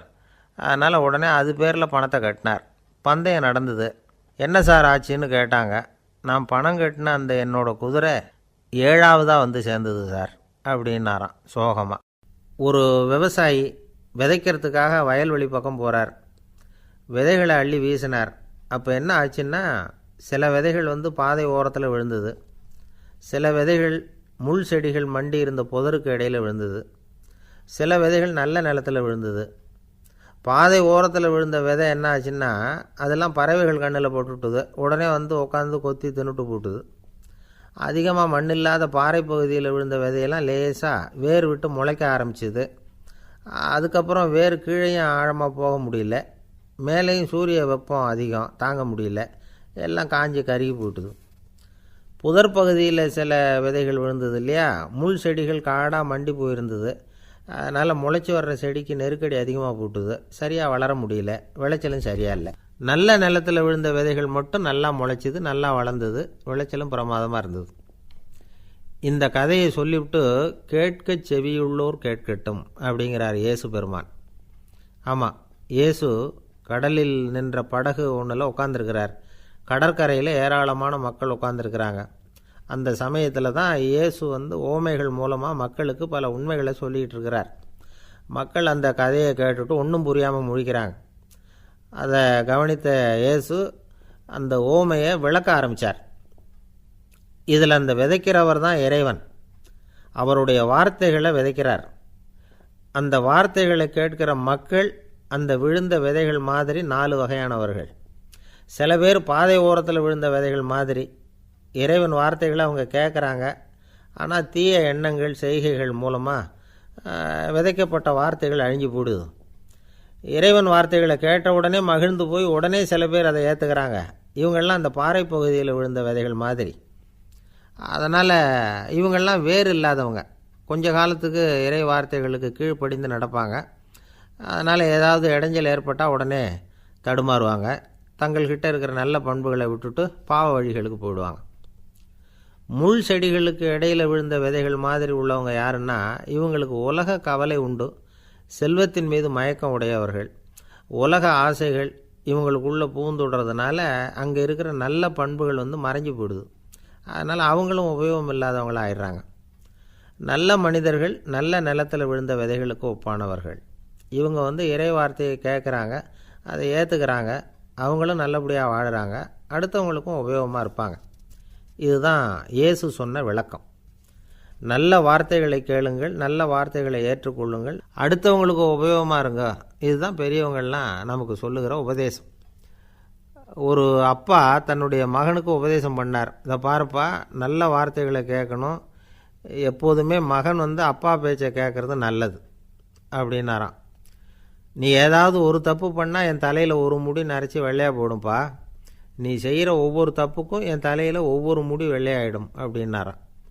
பையன் யோசித்தான், அப்பா இப்போ தான் எனக்கு புரியுது, தாத்தாவோட தலைமுடி பூராவும் வெள்ளையாக இருக்கிறதுக்கு என்ன காரணம்ங்கிறது எனக்கு இப்போ தான் புரியுது அப்படின்னானா. ஒரு ஊரில் ஒரு ராஜா இருந்தார். அவர் ஒரு பூனை வளர்த்தார். ரொம்ப செல்லமாக அவர் அந்த பூனையை வளர்த்தார். அவர் என்ன பண்ணுவார் தெரியுமா, இரவு நேரத்தில் அந்த பூனையோட தலையில் ஒரு விளக்கை வச்சுருவார். அந்த பூனை ரொம்ப ஜாக்கிரதையாக அந்த விளக்கு கீழே விழுந்துடாமல் பார்த்துக்கும். தலையை ஆட்டாமல் ரொம்ப நிதானமாக ராஜா பின்னாடி நடந்து போய்கிட்டே இருக்கும். அந்த விளக்கு வெளிச்சத்தில் எல்லா வேலைகளையும் செஞ்சுருவார். கையில் ஒரு விளக்கை தனியாக எடுத்துகிட்டு போக வேண்டிய அவசியமே இல்லை. விளக்கை தூக்கிட்டு போகிற வேலையை அந்த பூனை பார்த்துக்கும். அதனால் ராஜாவுக்கு அந்த பூனை மேலே ரொம்ப பிரியம். மந்திரிகளையெல்லாம் கூப்பிட்டு அவங்கக்கிட்ட சொல்லுவார், பார்த்தீங்களா இந்த பூனை எவ்வளவு விசுவாசமாக நடக்குது, என் பேரில் எவ்வளவு மரியாதை பார்த்தீங்களா அதுக்கு அப்படிம்பார். இதை கேட்டுவிட்டு அங்கேருந்த அமைச்சர்களில் ஒருத்தர் சொன்னார், மன்னா நீங்கள் சொல்கிறது சரிதான், இருந்தாலும் இந்த பூனையோட விசுவாசத்தை நாம் கொஞ்சம் சோதித்து பார்க்க வேண்டியிருக்கு அப்படின்னாராம். சரி, உங்கள் ஆசையை ஏன் கெடுக்கணும், நல்லா சோதித்து பாருங்கள் அப்படின்னு சொல்லிவிட்டார் ராஜா. உடனே அந்த அமைச்சர் என்ன பண்ணார் தெரியுமா, எங்கேயோ புறப்பட்டு போனார். ஒரு 5-6 எலிகளை பிடிச்சிக்கிட்டு வந்தார். அரண்மனையில் ராஜா ஏதோ வேலை பார்த்துக்கிட்டு இருக்கிறாரு. பக்கத்தில் அந்த பூனை ரொம்ப பணிவாக நின்றுக்கிட்டு இருக்குது. அது தலையில் விளக்கு எரிஞ்சிக்கிட்டு இருக்கு. அமைச்சர் தான் பிடிச்சிக்கிட்டு வந்த எலிகளை அந்த பூனை பார்வையில் படுறது மாதிரி எதிரில் விட்டார். அந்த எலிகள்லாம் அங்கேயும் இங்கேயும் ஓட ஆரம்பிச்சிது. அதை பார்த்தது பூனை, அவ்வளவுதான். தலையில் இருக்கிற விளக்கை பற்றியும் கவலைப்படலை, ராஜாவை பற்றியும் கவலைப்படலை. ஒரே பாய்ச்சலாக பாஞ்சு எலிகளை துரத்த ஆரம்பிச்சுட்டுது. தலையில் இருந்த விளக்கு எங்கேயோ போய் விழுந்தது, அணைஞ்சு போச்சு. இருட்டில் ராஜா தடுமாற ஆரம்பிச்சுட்டார். இந்த சமயத்தில் அந்த அமைச்சர் மறுபடியும் விளக்கை ஏற்றினார். வெளிச்சம் வந்தது. அதுக்கப்புறம் அந்த அமைச்சர் பேசினார், அரசே, பூனையோட விசுவாசத்தை பார்த்தீங்களா, எலி அது கண்ணில் படுற வரைக்கும் தான் விசுவாசமாக இருந்தது. அது மாதிரி எலியை பார்த்ததும் எல்லாத்தையும் விட்டுட்டு அதை துரத்த ஆரம்பிச்சுட்டு பார்த்தீங்களா. தான் அந்த பூனையை பற்றி நினச்சது தப்புங்கிறது அதுக்கப்புறம் தான் அந்த ராஜாவுக்கு புரிஞ்சுதான். சரி, இப்போ எதுக்கு இந்த கதையெல்லாம் அப்படிங்கிறீங்களா. இந்த பூனை மாதிரி தான் நம்ம மனசும். மனசை எவ்வளவு தான் பயிற்சி கொடுத்து பக்குவமாக வச்சுருந்தாலும் பார்க்குறதுக்கு பரமசாது மாதிரி தான் இருக்கும். பார்க்க வேண்டியதை பார்த்துட்டுதுன்னா பாஞ்சிரும். இந்த பூனை மாதிரி புலன் இன்ப பொருள்கள் கிட்டாத வரைக்கும் மனம் அடங்கி இருக்கிறது மாதிரி தான் தெரியும். கொஞ்சம் வாய்ப்பு கிடைச்சாலும் அது குதிக்க ஆரம்பிச்சிடும், தப்பு பண்ண ஆரம்பிச்சிடும். பெரிய பெரிய முனிவர்கள் வாழ்க்கையில் நடந்த வீழ்ச்சி இதை தான் நிரூபிக்குது. புலன்களின் ஆற்றல் அதிகம். அதனால் மனக்கட்டுப்பாடு பயிற்சிகளில் ரொம்ப எச்சரிக்கையாக இருக்கணுங்கிறார் சுவாமி சிவானந்தர். மது பழக்கத்தையே விட்டுவிட்டேன்னு உறுதியாக இருப்பான். கடை கண்ணில் பட்டுவிட்டதுன்னா கால் அவனை கேட்காமலே இழுத்துக்கிட்டு உள்ளே போயிடும். இதுதான் மனசுங்கிறது. அதுதான் அந்த ராஜா வளர்த்த பூனை. நம்மால் ஒருத்தன் அந்த ராஜா பூனை தலையில் விளக்க வச்சது மாதிரி இவன் தன்னுடைய தலையிலேயே ஒரு விளக்கை ஏற்றி வச்சுக்கிட்டு என்னத்தையோ தேட ஆரம்பித்தான். தேடிக்கிட்டு இருக்கிறான். தலையை ஆட்டாமல் நிதானமாக நடந்து ரொம்ப நேரமாக தேடிகிட்டு இருக்கிறான். அந்த சமயம் அங்கே வந்த ஒருத்தர், என்னத்தை தேடுறீங்கன்னு கேட்டார். அதுதான் மறந்து போச்சு அப்படின்னு இழுத்தான். சரி, கொஞ்சம் இப்படி உட்காருங்க, ஞாபகம் வந்ததும் தேட ஆரம்பிக்கலாம் அப்படின்னார் அவர். இவன் கொஞ்ச நேரம் உட்காந்து யோசித்தான். அப்புறம் திடீர்னு எழுந்திரிச்சான். ஞாபகம் வந்துட்டுதுன்னா. என்னன்னு கேட்டார். எங்கள் வீட்டில் இருந்த விளக்கை எங்கே வச்சேன்னு தெரியல, அதை தான் தேடிக்கிட்டு இருக்கிறேன், ஏற்றி வைக்கலாம்னு பார்க்குறேன் அப்படின்னா. ஒரு ராஜா இருந்தார். நாடு பூராவும் நிறைய மரங்களை நட்டு வளர்க்கணுங்கிறது அவரோட ஆசை. தானே அதுக்கு முன்மாதிரியாக இருக்கணும்னு நினச்சார். அரண்மனையை சுற்றி மரங்களை நட்டு வளர்த்தார். இதை பார்த்துட்டு ஜனங்களும் அவங்கவுங்க வீட்டை சுற்றி மரக்கன்றுகளை நட்டு வளர்த்தாங்க. கொஞ்ச காலத்தில் ஊர் பூரா பசுமையாக மாறிச்சு. எல்லாருக்கும் சந்தோஷமாக இருந்தது. இது ஒரு பக்கம் இருக்கட்டும். இப்போ நான் சொல்ல போகிற கதை வேறு. அதாவது அந்த ராஜா ஒரு நாள் தன்னுடைய அரண்மனையை சுற்றி இருக்கிற விதவிதமான மரங்களை எல்லாம் போய் பார்த்தார்.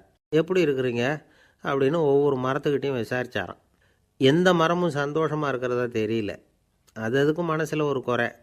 முதல்ல ஆலமரத்துக்கிட்ட போனார். அது சொல்லிச்சு, மண்ணா, நான் நல்லா பெருசாக வளர்ந்துருக்கிறேன், அடர்த்தியாக இருக்கிறேன், கிளையெல்லாம் 4 பக்கமும் நல்லா படர்ந்து தான் இருக்குது, இருந்தாலும் எந்த பிரயோஜனமும் இருக்கிறதா தெரியல எனக்கு. என்னுடைய பழம்லாம் ரொம்ப சின்னதாக இருக்குது, என் கண்ணுக்கு சரியாக புறப்பட மாட்டேங்குது.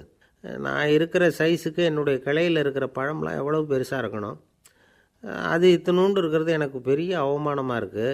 இப்படி இங்கே நின்றுக்கிட்டு இருக்கிறதே ரொம்ப கூச்சமாக இருக்குது. ஒரு நல்ல புயல் வந்ததுன்னா பேசாமல் சாஞ்சு விடலாமான்னு பார்க்குறேன் அப்படின்னு புலம்புது ஆலமரம். சரி இருக்கட்டும்னு நினச்சிக்கிட்டு ராஜா அடுத்தபடியாக ஒரு அத்தி மரத்துக்கிட்ட போனார். அதுவும் புலம்ப ஆரம்பிச்சுட்டுது. நான் கூட பெரிய மரம் தான், இல்லை இலையெல்லாம் அழகாக தான் இருக்குது, பழம் அழகாக இருக்குது, இருந்தாலும் உள்ள விஷயம் இல்லையே, அத்தி பழத்தை புட்டு பார்த்தா அத்தனையும் சொத்தை அப்படின்னு பழமொழியே உண்டாயிட்டுதே. இப்படி ஒரு கெட்ட பேரோடு நான் இருக்கணுமா அப்படின்னு புலம்புது அது. சரி இது இருக்கட்டும் அப்படின்னு சொல்லி அடுத்தபடியாக வேப்ப மரத்துக்கிட்ட போனார். அது தன்னுடைய வேதனையை வெளியிட்டது. எனக்கு எவ்வளவோ மருத்துவ குணங்கள்லாம் இருக்கிறதா சொல்லிக்கிறாங்க, இருந்தாலும் என்ன பிரயோஜனம்? என்னுடைய பழத்தை மனிதர்கள் யாரும் விரும்பி சாப்பிட்றது இல்லையே அப்படின்னுது. ராஜா அடுத்தாப்புல இருந்த ஒரு பனை மரத்துக்கிட்ட போனார். நான் நல்லா உயரமாக தான் வளர்ந்துருக்கிறேன், மற்ற மரங்கள்லாம் என்னை வந்து அண்ணாந்து தான் பார்க்கணும், இருந்தாலும் என்கிட்ட நிழலுக்காக யாரும் வந்து ஒதுங்கிறது இல்லையே அப்படின்னுது. என்ன இது எல்லா மரமும் இப்படி திருப்தி இல்லாமல் இருந்துக்கிட்டு இருக்குதே அப்படின்னு நினச்சிக்கிட்டே ராஜா அடுத்தபடியாக அங்கே இருந்த ஒரு பைன் மரத்துக்கிட்ட போனார். அழகாக உயரமாக பசுமையாக தான் இருந்தது, ஆனால் பழமோ பூவோ கிடையாது. அதை நினச்சி அது வருத்தப்பட்டுக்கிட்டு இருக்குது. ஓக் மரம் அது ஒன்று நின்றுட்டு இருந்தது. அது என்ன சொல்லிச்சுன்னா, இலை உதிர் காலத்தில் என் மேலே இருக்கிற எல்லா இலைகளும் உதிர்ந்து போடுது, முடி கொட்டின மனிதர்கள் மாதிரி மொட்டையாக நான் நிற்க வேண்டியிருக்குது, என்ன வாழ்க்கை இது அப்படின்னு சொல்லி அழுத்துக்கிட்டது. சரி புளிய மரம் என்ன சொல்லுது பார்ப்போம்னு அதுக்கிட்ட போனால், என்னுடைய நிழலில் யாருமே தங்க மாட்டாங்க, உடம்புக்கு சூடுன்னு ஒதுங்கி போயிடுவாங்க, அடிமரத்தை பார்த்திங்கன்னா பட்டையெல்லாம் உறிஞ்சி பார்க்குறதுக்கே கேவலமாக இருப்பேன் அப்படின்னுது அது. முருங்கை மரம் என்ன சொல்லிச்சு தெரியுமா, என்னுடைய இலை காயெல்லாம் சாப்பிட்றவங்களுக்கு சத்து கொடுக்கறது வாசம்தான், ஆனால் என் உடம்புல சத்தே கிடையாது, கொஞ்சம் வேகமாக காற்று அடிச்சதுன்னா முறிஞ்சி விழுந்துடுறேன், என்ன வாழ்க்கை இது அப்படின்னு சொல்லி அது வருத்தப்பட்டது. ராஜா யோசனை பண்ணார், என்ன இது மரங்கள் வந்து பூமியின் வரங்கள்னு சொல்கிறோம், மழை பெய்யறதுக்கு அதுதான் காரணம், பூமி செழிப்பாக இருக்கிறதுக்கும் அதுதான் காரணம், வீடு கட்டுறதுக்கு மரம், நாற்காலி செய்ய உபயோகப்படுத்துறதுக்கும் அதுதான் உபயோகப்படுது, மனுஷனுக்கு வேண்டிய ஆகாரங்களையும் கொடுக்குது, இப்படிலாம் இருந்தும் எல்லா மரமும் நிம்மதி இல்லாமல் இருந்துக்கிட்டு இருக்குதே அப்படின்னு நினச்சார். அப்போது அங்கே இருந்த ஒரு மகிழ மரம் அவர் கண்ணில் பட்டுது. அந்த மரம் மட்டும் கொஞ்சம் நிம்மதியாக மகிழ்ச்சியாக இருக்கிறது மாதிரி தெரிஞ்சுது. உடனே ராஜா அதுக்கிட்ட போனார். உனக்கு மனசில் எதுவும் குறை இல்லையான்னு கேட்டார். இல்லை, நான் சந்தோஷமாக தான் இருக்கேன்னு அந்த மகிழ மரம். அப்படியான்னு ஆச்சரியமாக கேட்டார் ராஜா. ஆமாம் மன்னா, இந்த இடத்துல நீங்கள் ஒரு முருங்கை மரத்தையோ வேப்ப மரத்தையோ கூட நட்டிருக்கலாம், ஆனால் இந்த இடத்துல நடுறதுக்கு என்ன தேர்ந்தெடுத்துருக்குறீங்க, அதுவே எனக்கு பெருமை, அதுவே எனக்கு திருப்தி அப்படின்னு தான் மகிழ மரம்.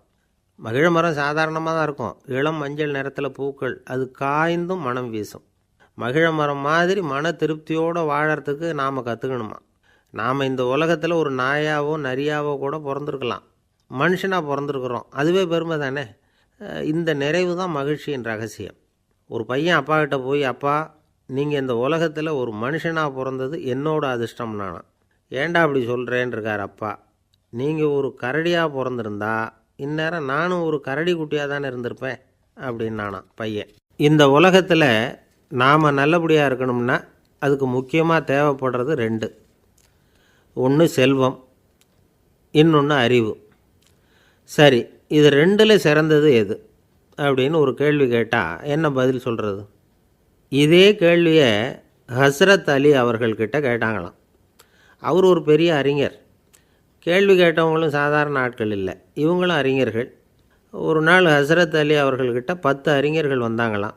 ஐயா, நாங்கள் 10 பேரும் உங்ககிட்ட ஒரே கேள்வியை தான் கேட்க வந்திருக்கிறோம், ஆனால் எங்கள் 10 பேருக்கும் நீங்கள் தனித்தனியாக பதில் சொல்ல முடியுமா அப்படின்னு கேட்டிருக்காங்க. அதாவது அவங்க ஒரே கேள்விக்கு இவர்கிட்ட இருந்து 10 விதமான பதில் எதிர்பார்க்குறாங்க. சரி கேளுங்க, என்ன கேள்வி அப்படின்னார் அவர். அப்போ தான் அவங்க கேட்டாங்களாம், செல்வம் அறிவு இது ரெண்டில் சிறந்தது எது? இதுதான் கேள்வி. ஹஸ்ரத் அலி என்ன பண்ணார் தெரியுமா? அவங்கள ஒவ்வொருத்தராக கூப்பிட்டார், ஒவ்வொரு விதமான பதிலை சொல்லி அனுப்புனார். முதல்ல ஒருத்தரை கூப்பிட்டார், சொன்னார், அறிவுங்கிறது தீர்க்கதரிசிகள், ஞானிகள், மகான்கள் இவங்களோட பரம்பரை சொத்து, ஆனால் செல்வங்கிறது கொடுங்கோலரின் ஆயுதம், அதனால் அறிவு தான் சிறந்தது அப்படின்னார். ரெண்டாவது ஆளை கூப்பிட்டார், உங்ககிட்ட செல்வம் இருந்தால் நீங்கள் தான் அதை காப்பாற்றணும், ஆனால் அறிவு உங்களை எப்பவும் காப்பாற்றும், ஆகவே அறிவு தான் சிறந்தது அப்படின்னார். மூணாவது ஆளை கூப்பிட்டார், செல்வந்தனுக்கு எப்போதும் விரோதிகள் அதிகம், ஆனால் அறிஞனுக்கு நண்பர்கள் அதிகம், அதனால் அறிவு தான் சிறந்ததுன்னார்.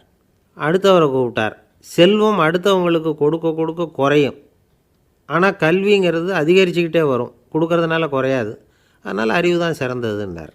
இன்னொருத்தரை கூப்பிட்டார், அறிவுள்ளவன் எப்பவும் அதை அடுத்தவங்களுக்கு வாரி வழங்கிக்கிட்டே இருப்பான், அதனால் அவங்ககிட்ட தாராளத்தன்மை இருக்கும், ஆனால் செல்வந்தன்கிட்ட கஞ்சத்தனம் தான் இருக்கும், அதனால் அறிவு தான் சிறந்ததுன்னார். ஆறாவது நபரை கூப்பிட்டார், செல்வத்தை கள்வர்கள் திருடிட்டு போக முடியும், ஆனால் அறிவை அப்படி திருடிட்டு போக முடியாது அப்படின்னார். 7வது நபரை கூப்பிட்டார். செல்வம் வந்து கால ஓட்டத்தில் அழிஞ்சிரும், ஆனால் அறிவை வந்து கால ஓட்டம் ஒன்றும் பண்ண முடியாது, ஆகவே அறிவே சிறந்ததுன்னார். 8வது ஆளை கூப்பிட்டு சொன்னார், செல்வத்துக்கு எப்பவும் எல்லை உண்டு, நிறை உண்டு, அளவு உண்டு, கணக்கு உண்டு, ஆனால் அறிவுக்கு அப்படிப்பட்ட எல்லை எதுவும் கிடையாது, அதனால் அதுதான் சிறந்ததுன்னார். அடுத்தவனை கூப்பிட்டார். செல்வம் வந்து உள்ளத்தில் உள்ள ஒளியை வந்து போக்கிவிடும், இருட்டை உண்டாக்கிவிடும், விரிந்த மனப்பான்மையை வந்து குறுகலாக்கிவிடும். ஆனால் அறிவு அப்படி இல்லை, இருண்ட உள்ளத்தில் ஒளியை பாய்ச்சி அதை விசாலப்படுத்துது, அதுதான் சிறந்ததுன்னார். கடைசியாக 10வது நபரை கூப்பிட்டார். செல்வம் வந்து மனசில் செருக்கை உண்டாக்குது, ஆணவத்தை ஏற்படுத்துது, அதனால் நானே கடவுள்னு நினைக்கிற அளவுக்கு மனுஷனை வந்து தாழ்த்தி விடுது, ஆனால் அறிவு வந்து பணிவையும் பண்பாட்டையும் வளர்க்குது, அதனால் அறிவு தான் சிறந்ததுன்னார். ஆக இப்படி 10 பேருக்கும் 10 விதமாக பதில் சொன்னது மூலமாக ஹஸ்ரத் அலி அவர்கள் அறிவு தான் செல்வத்தை விட சிறந்தது அப்படிங்கிறதுக்கு 10 காரணங்களை சுட்டி காட்டியிருக்கார். அந்த அறிஞர் 10 பேர் கேட்ட ஒரே கேள்விக்கு 10 பதில் சொன்னார். நமக்கு வேண்டிய ஒருத்தர் 10 பேர் கேட்ட கேள்விக்கு ஒரே பதில் சொல்லி சமாளித்தார். கேள்வி என்ன தெரியுமா? என்கிட்ட வாங்கின கடனை எப்போயா திருப்பி கொடுக்க போகிற? இதுதான் அந்த 10 பேரும் கேட்ட ஒரே கேள்வி. இந்த மாதம் 26ஆம் தேதி தந்துடுறேன் அப்படிங்கிற ஒரே பதில் சொல்லி அவ்வளவு பேரையும் இவர் அனுப்பி வச்சுட்டாராம். எல்லாரும் போனதுக்கப்புறம் இவரை தனியாக கூப்பிட்டு கேட்டிருக்கிறாங்க, அது என்ன சார் கணக்கு, 26ஆம் தேதி அன்னைக்கு என்ன அதிசயம் நடக்க போகுது அப்படின்னு கேட்டிருக்காங்க. அதிசயம் அன்னைக்கு இல்லை, அதுக்கு நாளே நடக்க போகுதுன்னாராம். விவரமாக சொல்லுங்கன்னு இருக்காங்க. வேறு ஒன்றும் இல்லைங்க, 26ஆம் தேதி தானே எல்லாரையும் வர சொல்லியிருக்கிறேன், அதுக்கு நாளே நான் புறப்பட்டு தலைமறைவாயிட போகிறேன் அப்படின்னாராம் ரொம்ப பெருமையாக. துருக்மேனியாவில் அஷ்காபாத் அப்படின்னு ஒரு நகரத்தில் ஒரு புவியியல் விஞ்ஞானி இருந்தார். அவர் ஒரு நாய்க்குட்டி வளர்த்தார். ஒரு நாள் முன்னிரவு நேரம் ஒரு மேஜைக்கு முன்னாடி உட்காந்து அந்த விஞ்ஞானி ஏதோ கணக்கு போட்டுக்கிட்டு இருக்கிறார். அவருக்கு ஒரு சின்ன பெண் குழந்தை, அது தொட்டிலில் தூங்கிட்டு இருக்குது. அந்த நாய்க்குட்டியும் ஒரு மூலையில் படுத்து அது பாட்டுக்கு தூங்கிட்டு இருந்தது. ஒரே அமைதி. அந்த நேரத்தில் திடீர்னு அந்த நாய்க்குட்டி துள்ளி எழுந்திரிச்சிது, நேராக குழந்தைகிட்ட ஓடிச்சு. அந்த குழந்தைய அது போட்டிருந்த ட்ரெஸ்ஸோடு சேர்த்து கவ்வி தூக்குச்சு. தூக்கிக்கிட்டு வாசல் பக்கம் ஓடிச்சு. நாய்க்குட்டி குழந்தைய கவ்வி தூக்க முடியுமாங்கிற சந்தேகம் உங்களுக்கு இல்லையா? நீங்கள் வந்து நம்மூர் நாய்க்குட்டியவே பார்த்து பழக்கப்பட்டிருக்கீங்க, அதனால் நம்புறதுக்கு சிரமமாக இருக்கும். அந்த ஊர்லெலாம் அது வந்து ரொம்ப ஸ்ட்ராங்காக இருக்கும், ஒரு ஏதோ கண்ணுக்குட்டி மாதிரி இருக்கும். விஞ்ஞானி அதை பார்த்துட்டார். உடனே அந்த நாய்க்கு வந்து வெறி பிடிச்சிட்டுதுன்னு முடிவு பண்ணிவிட்டு தன்னோட கை துப்பாக்கியை எடுத்துக்கிட்டு ஓடி வந்தார். அவர் வெளியில் வந்து நாய்க்குட்டி எங்கே அப்படின்னு பார்த்து தேடுறார். அந்த நேரத்தில் அந்த வீடு வந்து இடிஞ்சு விழுது. காரணம் பூமி அதிர்ச்சி. இப்படி பூமி அதிர்ச்சி உண்டாக போகுதுங்கிறது அந்த நாய்க்குட்டிக்கு முன்னாடியே தெரிஞ்சு போச்சு. அதுதான் குழந்தைய தூக்கிட்டு வெளியில் ஓடி வந்திருக்குது. அது மூலமாக அந்த குடும்பத்தையே காப்பாற்றிருக்குது அந்த நாய்க்குட்டி. இந்த சம்பவம் நடக்கிறதுக்கு 3 நாளைக்கு முன்னாடியே சில பிராணிகளுக்கு இப்படி நடக்க போகுதுங்கிறது தெரிஞ்சிருக்குதான். ஆமாம், அந்த நகரத்தில் 3 நாளைக்கு முன்னாடியே பாம்பு, பல்லி இதெல்லாம் அது தங்கியிருந்த வலையை விட்டு வெளியில் ஓடி வந்துட்டுது. அதே மாதிரி அங்கே இருந்த புறாவெல்லாம் பறந்து போயிடுச்சான். இதே மாதிரி யுகோஸ்லோவியாவில் கூட ஒரு நகரம், அங்கே ஒரு நாள் ராத்திரி ஒரு மிருக காட்சி சாலையில் திடீர்னு ஒரு பெரிய கலவரம், கூச்சல், குழப்பம். அங்கே இருந்த கழுதை, புலி, யானை, பறவை எல்லாம் கண்ணாபின்னான்னு கத்த ஆரம்பிச்சுட்டுது. நேர் யானை அதுக்குன்னு போடப்பட்டிருந்த தடுப்பையே தாண்டி குதித்து வெளியில் வந்துட்டு தான். மறுநாள் தான் எல்லாருக்கும் விஷயம் புரிஞ்சுது. அடுத்த நாள் காலையில் அங்கே பூமி அதிர்ச்சி உண்டாயிட்டுது. இப்போ பாருங்கள், அதாவது மனுஷனை போய் தீர்க்கதரிசி அது இதுன்னு சொல்லிகிட்டு இருக்கிறோம், இவனை விட அது பரவாயில்லைன்னு தோணுது. அதாவது மிருகங்கள் ஒன்று நடக்க போகுதுங்கிறத முன்னாடியே புரிஞ்சுக்குதே. சரி, இதெல்லாம் எப்படி அது முன்கூட்டி புரிஞ்சுக்குது? அதுதான் படைப்பு ரகசியம். அதை கண்டுபிடிக்கிறதுக்கு தான் மனுஷன் வந்து ஆராய்ச்சி பண்ணிகிட்டு இருக்கிறான். விஞ்ஞானிகளோட ஆராய்ச்சியெல்லாம் ஒரு பக்கம் இருக்கட்டும், வீட்டுக்குள்ளேயே சில ஆராய்ச்சி பண்ணி பாருங்களேன். இப்போ சில யோசனை சொல்லி அதை சோதனை பண்ணி பாருங்க அப்படின்னு ஒருத்தர் சொன்னாராம். அதாவது இப்போ மழை வருமா வராதா அப்படின்னு தெரிஞ்சுக்கணுமா, உடனே ஒரு பூனைக்குட்டி பின்னாடியே மெதுவாக போய் அது என்ன செய்யுதுன்னு கவனித்து பார்க்கணும். பூனைக்குட்டி தன்னோட பாதத்தினால சுகத்தில் வந்து அப்படி கீறிக்கிட்டு இருக்கும். அப்படி கீறினா கண்டிப்பாக மழை வரும். சில சமயம் பூனைக்குட்டி அப்படியே மல்லாந்து படுத்துக்கிட்டு பாதத்தை உயர தூக்கும், அப்படியும் இப்படியும் புரளும். இப்படி செஞ்சதுன்னா அன்னைக்கும் மழை இருக்காது. அதனால் முன்னாடி இருந்தது மழை வர்றதுக்கு அறிகுறி, இது மழை இல்லைங்கிறதுக்கு அறிகுறி. பறவைகள், பிராணிகள் இதுகளோட நடவடிக்கைகளை பார்த்துட்டு அதையெல்லாம் அடிப்படையாக வச்சு தான் காலநிலையை கண்டுபிடிக்கிற கருவிகளை கண்டுபிடிச்சிருக்கிறாங்க. வாத்து இருக்குல்ல, சில சமயம் தன்னோட அழகை தன்னோட இறகுகளில் அப்படியே புதைச்சிக்கும். அப்படி செஞ்சால் குளிர்காலம் வரப்போகுதுன்னு அர்த்தம். பருவநிலை குளிராக மாறப்போகுதுங்கிறதுக்கு இதுதான் அறிகுறி. சிட்டுக்குருவி இருக்குதுல்ல, அதெல்லாம் புழுதியில் உழுந்து புரளும், சிறகுகளை வந்து படபடன்னு அடிச்சுக்கும். அப்படி செஞ்சால் மழை வரப்போகுதுன்னு அர்த்தம். ஒன்று மட்டும் நாம் நல்லா தெரிஞ்சுக்கணும், இயற்கையின் சீற்றம்னு சொல்கிறோம் இல்லையா, இயற்கை ஏன் நம்ம மேலே கோவப்படுது? இயற்கையை நாம் அனுசரித்து போகிறதில்ல, அதனால் கோவப்படுது. காடுகளை அழிக்கப்படாது, விலங்குகளை கொல்லக்கூடாது, இயற்கை ஏற்படுத்தி வச்சுருக்கிற சமநிலையை கெடுக்கக்கூடாது. அதை புரிஞ்சுக்கிட்டு வாழ்ந்தோம்னா பூமியும் நடுங்காது, நாமளும் நடுங்க வேண்டிய அவசியம் இருக்காது. ஒருத்தர் இருந்தார், சாராய கடைக்கு போனாராம், நிறைய சாப்பிட்டார். அப்புறம் சொன்னார், இது ரொம்ப அற்புதமான சரக்கு போல் இருக்குது, உள்ளே போன உடனே இந்த பூமியே நடுங்கிறது மாதிரி இருக்குது எனக்கு அப்படின்னாராம். இதுக்கு கடைக்காரர் சொல்லியிருக்கார், நீங்கள் சாப்பிட்டது வெறும் பச்சை தண்ணி தாங்க, இப்போ ஏற்பட்டிருக்கிறது நிஜம் பூமி அதிர்ச்சி அப்படின்னாராம். ஒரு ஊரில் ஒரு ராஜா இருந்தார். அந்த ராஜாவுக்கு ஒரு மந்திரி. ராஜா ரொம்ப நியாயமானவர், நேர்மையானவர், கண்டிப்பானவர். தப்பு செய்கிறது யாராக இருந்தாலும் தண்டனை கொடுப்பார். வேண்டியவங்களுக்கு ஒரு நியாயம், வேண்டாதவங்களுக்கு ஒரு நியாயங்கிறதெல்லாம் அவர்கிட்ட கிடையாது. ஒரு சமயம் அரசவையில் அந்த அமைச்சரே வந்து விதிமுறைகளுக்கு புறம்பாக ஏதோ நடந்துக்கிட்டு இருக்கார். மன்னருக்கு கோபம் வந்துட்டுது. உடனே அந்த அமைச்சரை கிட்டத்தில் கூப்பிட்டு அவர் கன்னத்தில் ஓங்கி ஒரு அறை கொடுத்துட்டாராம். உடனே அந்த அமைச்சர் என்ன பண்ணார் தெரியுமா, நேராக போனார், அங்கே நின்றுக்கிட்டு இருந்த இன்னொருத்தர் கன்னத்தில் ஓங்கி அரைஞ்சார். அறை வாங்கினவர் திகைச்சு போயிட்டார். இவர் ஏன் நம்மளை வந்து அரைகிறார் அப்படின்னு யோசனை பண்ணார். மன்னரும் திகைச்சு போயிட்டார். நாம் இவர் அரைஞ்சா அதுக்காக இவர் போய் இன்னொருத்தரை அரையணுமா அப்படின்னு யோசனை பண்ணார். இவருக்கு என்ன பைத்தியமானு கூட நினைக்க ஆரம்பிச்சிட்டார். ஆனால் என்ன ஆச்சுன்னா, அப்புறம் அமைச்சர் அவர் கவனிச்சிக்கிட்டு இருந்தாரா, அவர் இன்னொருத்தரை அரைஞ்சார் இல்லையா, அந்த அறை வாங்கின ஆசாமியை பார்த்து கத்திக்கிட்டு இருந்தார். யார்? அமைச்சர். ஏன்பா என்கிட்ட அறையை வாங்கிக்கிட்டு இப்படி விவரம் இல்லாமல் நின்றுக்கிட்டு இருக்கிறிய, நான் உனக்கு கொடுத்ததை நீ வேறு யாருக்கிட்டையாவது கொடுத்துரு அப்படின்னார். உடனே அந்த ஆள் பார்த்தான், தனக்கு அடுத்தபடியாக நின்றுக்கிட்டு இருந்தவனை ஓங்கி ஒரு அறை அரைஞ்சான். அவன் கன்னத்தை தடவிட்டே யோசனை பண்ணான். இது ஏதோ புரிஞ்சுக்கிட்ட மாதிரி அடுத்தாப்பில் நின்றுக்கிட்டு இருந்தவனை அரைஞ்சான். இப்படி இந்த அறை வந்து மாறி மாறி போய்கிட்டே இருக்குது. ஊர் பூரா பிரயாணம் பண்ண ஆரம்பிச்சுட்டுது. அன்றைக்கி ராத்திரி அந்த ராஜா படுக்கிறதுக்காக போனார். அந்த நேரம் பார்த்து அவர் கன்னத்தில் பலார்னு ஒரு அறை விழுந்தது. நம்மளே அரையிறது யார் அப்படின்னு அதிர்ச்சியோட மன்னர் திரும்பி பார்க்குறாரு. அரைஞ்சது அவரோட மனைவி. என்னாச்சு உனக்குன்னு கத்துனார் ராஜா. உங்களுக்கு தெரியாதா, ஊர் பூரா ஒருத்தர் மாற்றி ஒருத்தர் மூலமாக இந்த அறை வந்து பிரயாணம் பண்ணிட்டு வருது அப்படின்னாங்க அந்த அம்மா. அப்படின்னா ஆரம்பித்த இடத்துக்கே வந்துட்டுதா அப்படின்னாராம் மன்னர். என்ன சொல்கிறீங்கன்னு கேட்டிருக்காங்க. இவர் விவரத்தை சொன்னாராம். அப்படின்னா நீங்கள் ஆரம்பித்து வச்ச இந்த விளையாட்டை நான் முடித்து வச்சுட்டேன் அப்படின்னாங்களாம் அந்த அம்மா. மறுநாள் காலை மறுபடியும் அரசவை கூடிச்சு. அந்த அமைச்சர் மன்னரை பார்த்து கேட்டார், என்ன மகாராஜா, என்கிட்ட கொடுத்ததை திருப்பி வாங்கிட்டீங்களா அப்படின்னாராம். இப்படி நடக்கும்னு நான் எதிர்பார்க்கவே இல்லைன்னார் மன்னர். ஆனால் நான் எதிர்பார்த்தேன், அது எங்கே போயிட போகுது, ஊர் பூரா சுற்றி கடைசியில் உங்ககிட்ட தான் வந்து சேரும் அப்படிங்கிறது எனக்கு தெரியும் அப்படின்னாராம் அமைச்சர். இந்த கதை வந்து வேடிக்கையாக இருந்தால் கூட இதில் உள்ள கருத்து முக்கியமானது. இந்த உலகத்தில் பல கருத்துக்கள் இப்படி தான் மாறி மாறி சுற்றி வந்துக்கிட்டே இருக்குது. நம்மளும் ஒருத்தன் தன்னுடைய நண்பன் ஒருத்தனை கடத்தரில் பார்த்தான். உடனே ஓடி போய் பலார்னு ஒரு அறை கொடுத்தானான். அவன் கன்னத்தை தடவிட்டு ஏன்டா என்னை அரைஞ்சேன்னு கேட்டிருக்கான்.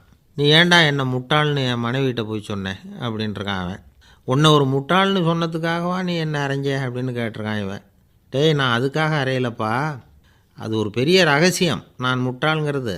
அந்த ரகசியத்தை நீ வந்து ஏன் எங்கள் வீட்டில் போய் சொன்னேன், அதுக்காக தான் அரைஞ்சேன் அப்படின்னு நான் அவன். பக்தின்னு சொல்கிறோம் இல்லையா, அது வந்து 3 வகைப்படும் அப்படிங்கிறார் ஒரு பெரியவர்.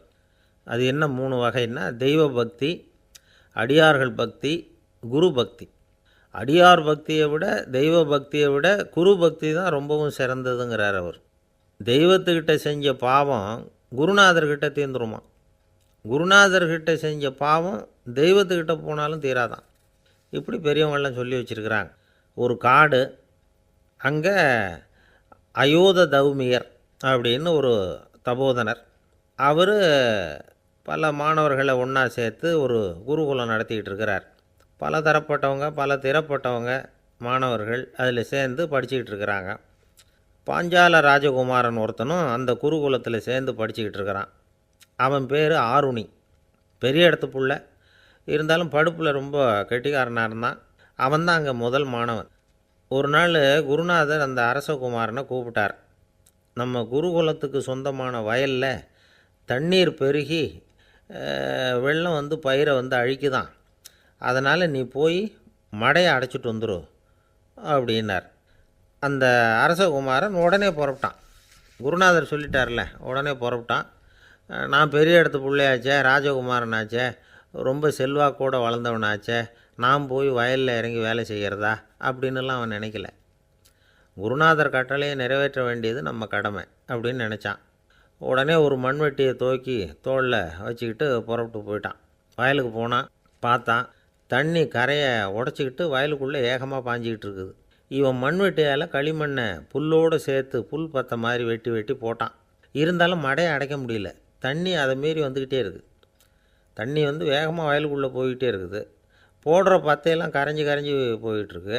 இருந்தாலும் இவன் தன்னுடைய முயற்சியை கைவிடலை. வெட்டி வெட்டி போட்டுக்கிட்டே இருக்கிறான். காலையில் அங்கே போனவன் சாயந்தரம் வரைக்கும் இப்படி செஞ்சுக்கிட்டு இருக்கிறான். உடம்பும் மனசும் ரொம்பவும் சோர்ந்து போச்சு.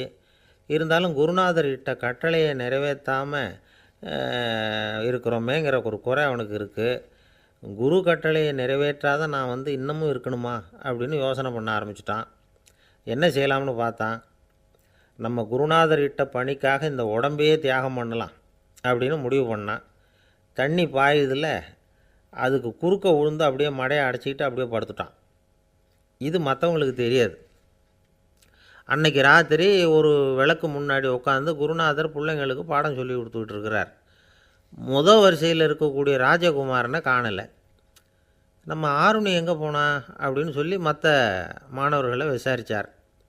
இப்போ அவங்க சொன்னாங்க, சுவாமி அவன் காலையில் வயலுக்கு மடையை அடைக்கிறதுக்காக போனான், நீங்கள் தான் போக சொன்னீங்க, இன்னும் திரும்பி வரல அப்படின்னு அவர் பையன்.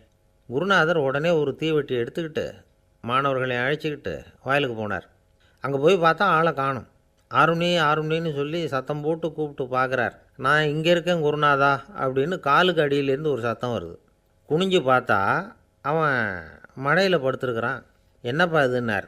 காலையிலேருந்து இந்த மடையை அடைச்சி பார்த்தேன் சுவாமி, முடியல, அதனால் இப்படி குறுக்க படுத்துட்டேன். என்னை தாண்டறதுக்கு பயந்து போய் தண்ணியை தேங்கி நின்றுட்டுது அப்படின்னா. அவனுடைய குரு பக்தியையும் அவனை தாண்டறதுக்கு அஞ்சு நிற்கிற தண்ணி தேக்கத்தையும் பார்த்துட்டு எல்லாரும் ரொம்ப ஆச்சரியப்பட்டு போயிட்டாங்களாம். ஆருணி எழுந்திரிச்சு வா அப்படின்னு கூப்பிட்டாரான் குருநாதர். அவன் தண்ணீரை பொழந்துக்கிட்டு எழுந்திரிச்சு வந்தானான். அதனால் அவனுக்கு உத்தாலகன் அப்படின்னு ஒரு பேர். உத்தாலகன்னா தண்ணீரை பிளந்தவன் அர்த்தம். அந்த உத்தாலகன் மாதிரி இந்த காலத்து மாணவர்களுக்கும் குரு பக்தி வேணும் அப்படின்னு சொன்னோம் ஒரு பள்ளிக்கூடத்தில். உடனே நிறைய மாணவர்கள் எழுந்திரிச்சு நின்னாங்க. சார், நீங்கள் எங்களை இன்னமும் சரியாக புரிஞ்சுக்கலன்னு நினைக்கிறோம். அன்னைக்காவது ஒருத்தன் அப்படி இருந்தான், இன்றைக்கி ஏகப்பட்ட உத்தாலகர்கள் இருக்கிறோம். எங்கள் வாத்தியார் கட்டளை இட்டால் இப்போவே அது மாதிரி வயலுக்கு போய் மடையில் குறுக்கப்படுத்துக்கிறதுக்கு இந்த வகுப்பில் உள்ள அத்தனை பேரும் தயாராக இருக்கிறோம் அப்படின்னாங்க. அப்படியா அப்படின்னு சொல்லி கேட்டோம் ரொம்ப சந்தோஷமாக. ஒருத்தன் ரொம்ப அடக்கமாக எழுந்திரிச்சான். அப்புறம் சொன்னான், ஆமாம் சார், வகுப்பில் இவர் நடத்துகிற பாடத்தை கேட்டுக்கிட்டு இருக்கிறத விட பேசாமல் போய் மடையில் படுத்துடுறது ஒன்றும் கஷ்டமான காரியமாக இருக்காது. அதனால தான் எல்லோரும் அங்கே போகிறேன்னு சொல்கிறோம் அப்படிங்கிறான். ஒரு இலக்கிய கூட்டம் ஏற்பாடு பண்ணியிருக்கிறோம், நீங்கள் அவசியம் அதில் பேசணும் அப்படின்னு கேட்டுக்கிட்டார் ஒருத்தர். வேணாங்க, 4 பேருக்கு முன்னாடி நிற்கிறதுனா எனக்கு ரொம்ப கூச்சமாக இருக்கும் அப்படின்னாரு இவர். ஏன் சார் இன்னமும் குழந்த மாதிரி கூச்சப்படுறீங்களே அப்படின்னார் அவர். அவரை ஒரு மாதிரியாக சமாளித்து அனுப்பி வச்சுட்டு அதுக்கப்புறம் அதை பற்றி இவர் யோசித்து பார்த்துருக்கார். சில நிபுணர்கள் எழுதியிருக்கிறத படித்தும் பார்த்துருக்கிறார். மனோதத்துவ நிபுணர்கள் என்ன சொல்கிறாங்க தெரியுமா? 10லேருந்து 20% குழந்தைகள் பிறக்கிறப்பவே கூச்ச சுபாவம் கொண்டதாக தான் இருக்குதான். ஒரு தாத்தா தன்னோட பேர பிள்ளைய ஆசையாக கூப்பிடுறார் விளையாட்டு காட்ட, அதை அழுதுகிட்டு ஓடி போகுது. ஒரு அம்மா தன்னோட பிள்ளைய பள்ளிக்கூடத்தில் சேர்க்கறதுக்காக கூப்பிட்டுக்கிட்டு போகிறாங்க. அந்த புள்ள அம்மாவோட முந்தானையில் ஒளிஞ்சிக்கிட்டு வெளில வரமாட்டேங்குது. இவங்களையெல்லாம் எப்படி சமாளிக்கிறது? குழந்தைகளோட கூச்ச சுபாவத்தை போக்குறது எப்படி? இதுக்கு நிபுணர்கள் சில யோசனைகளை சொல்லியிருக்கிறாங்க. மற்றவங்களுக்கு முன்னாடி என் பையனுக்கு கூச்சம் ரொம்ப அதிகம் சார், மற்றவங்க பார்த்தா ரொம்ப வெக்கப்படுறான், இப்படி சொல்கிற அப்பாக்கள் உண்டு. என் பையன் புது மனுஷாலை பார்த்தா அட்டையாக ஒட்டிக்குவான் சார் அப்படின்னு சொல்கிற அப்பாக்களும் உண்டு. இப்படிலாம் குழந்தைகளுக்கு முத்திரை குத்துறது ரொம்ப தப்பான். புதுசாக யாராவது வீட்டுக்கு வந்தால் குழந்தை தானாக தன்னோட கூச்சத்தையும் பயத்தையும் போக்கிக்கிட்டு சகஜமாக மாறி வர்றதுக்கு வாய்ப்பு கொடுக்கணுமா. ஒரு கூட்டத்துக்கோ அல்லது சொந்தக்காரங்க கல்யாணத்துக்கோ குழந்தைய அழைச்சிட்டு போகிறீங்க, அங்கே போய் கட்டாயப்படுத்தி குழந்தைய மற்றவங்க கிட்ட பேச சொல்லக்கூடாது. சில சமயம் குழந்தை தானாக தன்னுடைய கூச்ச சுபாவத்தை விட்டு பேசுகிறதுக்கு முன் வந்தால் அதை பாராட்டணும். குழந்தை கலகலப்பு இல்லாமல் மௌனமாக இருந்ததுன்னா அதையும் கண்டுக்கக்கூடாது. குழந்தை பேச ஆரம்பித்தா அதை ஆர்வத்தோடு கவனிக்க தெரியணும். கலந்து உரையாடுற பழக்கத்தை வீட்லேயே ஆரம்பிக்கலாம். கேட்டதுக்கு பதில் சொல் அப்படின்னு நீங்கள் அதிகாரம் பண்ணிகிட்டு இருக்கக்கூடாது. அது குழந்தைக்கு பேசுகிற சந்தர்ப்பத்தை குறைச்சிருமா. இப்போ நாம் அதிகாரம் பண்ணால் கேலி செய்கிற பழக்கம் குழந்தைகளை ரொம்ப பாதிச்சிருமா. பெரியவங்களானதுக்கு அப்புறமும் சில பேர் கூச்சத்தோடவும் பயத்தோடவும் இருக்கிறதுக்கு இதுதான் காரணம். சின்ன வயசில் அவங்கெல்லாம் ஏதாவது கேலிக்கு ஆளாகி இருப்பாங்க. ரெண்டாவது குழந்தை மூத்த குழந்தைய கேலிக்கு ஆளாகிற சந்தர்ப்பங்களை கண்டு கேலி பண்ணினா அது இளம் நெஞ்சங்களை விட்டு நீங்கிறதே இல்லையா. எப்பவும் குழந்தையோட நடை உடை பாவனைகளை பற்றி சொல்லிக்கிட்டே இருக்கக்கூடாதான். அதுவே கூச்ச சுபாவத்தை கொண்டுட்டு வந்துடுமா. அப்பா எங்கேன்னு யாராவது கேட்டால் இது மாதிரி இன்ன காரியத்துக்காக வெளியில் போயிருக்கார், இத்தனை மணிக்கு திரும்பி வருவார் அப்படின்னு சொல்கிற அளவுக்கு குழந்தைகளை பழக்கப்படுத்தி வைக்கணும். ஃபோன்லேயே யாராவது விசாரித்தா கூட இது மாதிரி பதில் சொல்லு அப்படின்னு சொல்லணும். சின்ன சின்ன மீட்டிங்கில் 4 வார்த்தை பேச தயார் பண்ணலாம். ஒரு கடையிலையோ அல்லது ஹோட்டல்லையோ ஏதாவது விவரம் கேட்கணும்னா உங்கள் குழந்தைய தைரியமாக அனுப்புங்க. குழந்தைகள் பணிவாகவும் பொறுமையாகவும் விவரம் கேட்குறப்போ கூச்ச சுபாவம் தானாக போயிடும். சின்ன வயசுலேயே இப்படிலாம் பழக்கப்படுத்தினா தான் வருங்காலத்தில் தைரியமாக இந்த சமுதாயத்தில் வாழ முடியும். இல்லைன்னா 60 வயசுலேயும் அடுப்பங்கரையை விட்டு வெளில வர்றதுக்கு கூச்சப்பட்டுக்கிட்டு தான் இருக்க வேண்டியிருக்கும். இந்த காலத்து பிள்ளைங்க எவ்வளவோ பரவாயில்ல, எதுக்கும் தயங்குறதில்ல, கூச்சப்படுறதில்ல. ஒரு அம்மா அடுப்பங்கரையிலேருந்து சத்தம் போட்டாங்க, டேய் ராமு, தயவு பண்ணி அந்த டிவியை நிறுத்துறா, அந்த பெண்ணோட குரல் மகா மோசம், அடுப்பங்கரையில் இருக்கிற என்னாலேயே அதை சகிச்சிக்க முடியல அப்படின்னாங்களாம். உடனே பையன் கொஞ்சம் கூட தயங்காமல்